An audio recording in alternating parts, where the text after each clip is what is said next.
Hello and welcome once again to Red Gaming Tech for yet more of your daily gaming news. This time I'm bringing you some news regarding Steam, as they have launched a new feature for the Stormfront which will highlight games that have received recent updates or patches,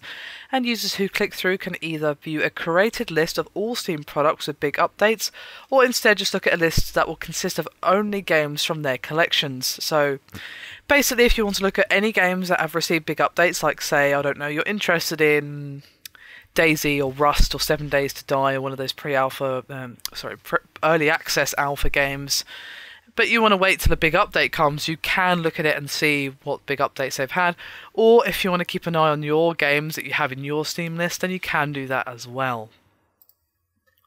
Now, Valve did make an official statement regarding this, saying, quote,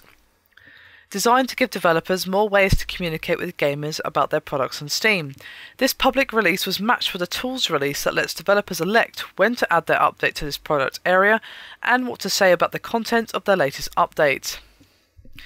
Now, this function has literally just been launched, so there aren't many items on the list at the moment, but obviously that should change as developers begin to use it.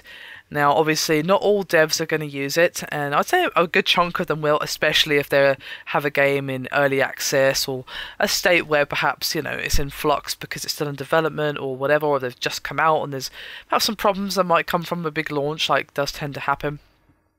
Then I imagine I could see a lot of devs in that position using it, but of course not all devs are going to see the upsides for them and perhaps don't want to have that kind of information shared, but I'd imagine that most of the ones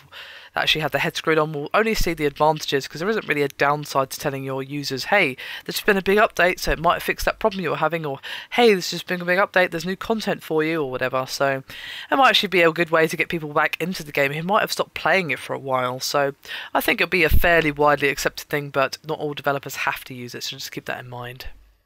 I hope to see it widely accepted, but it's tough to say. It's literally only just launched, so there's barely anything on the list at the moment, but I'm going to keep an eye on it and just keep track of how many developers and how many games are using it. I would expect it to be a pretty common practice within the next few months, but that's just me speaking with hopefulness. Anyway, that is me done for this video. Hope you've enjoyed it. Thank you very much for watching, and I'll see you next time.